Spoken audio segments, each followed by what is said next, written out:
Romains chapitre 7. Ignorez-vous, frères, car je parle à des gens qui connaissent la loi, que la loi exerce son pouvoir sur l'homme aussi longtemps qu'il vit? Ainsi, une femme mariée est liée par la loi à son mari tant qu'il est vivant.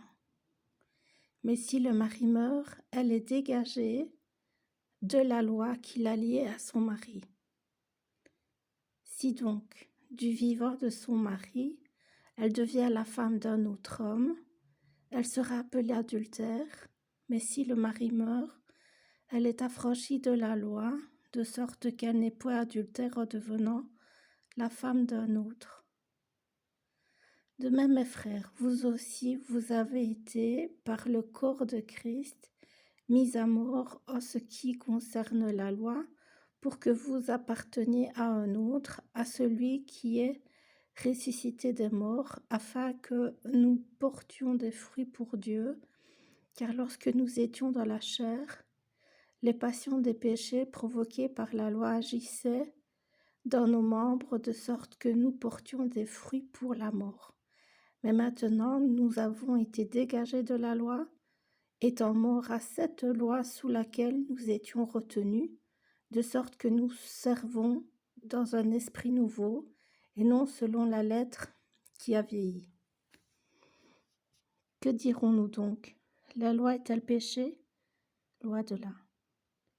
Mais je n'ai connu le péché que par la loi, car je n'aurais pas connu la convoitise si la loi n'eût dit « tu ne convoiteras point ».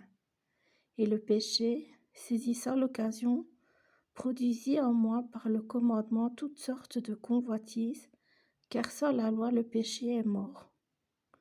Pour moi, étant autrefois sans loi, je vivais, mais quand le commandement vint, le péché reprit vie, et moi je mourus. Ainsi, le commandement qui conduit à la vie se trouva pour moi conduire à la mort. Car le péché saisissant l'occasion, me séduisit par le commandement, et par lui me fit mourir. La loi donc est saine, et le commandement est saint, juste et bon. Ce qui est bon a-t-il donc été pour moi une cause de mort? Loin de là.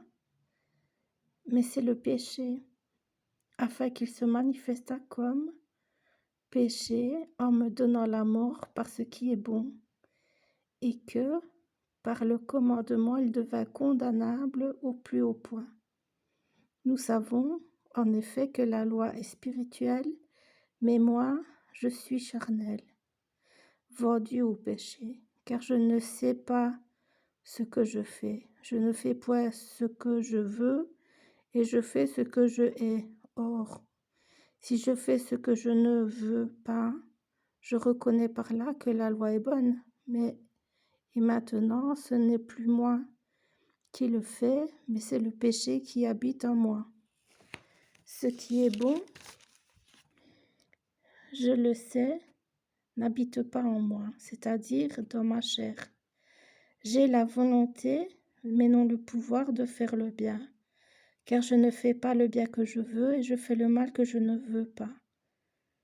Et si je fais ce que je ne veux pas, ce n'est plus moi qui le fais, c'est le péché qui habite en moi. Je trouve donc en moi cette loi, quand je veux faire le bien, le mal est attaché à moi.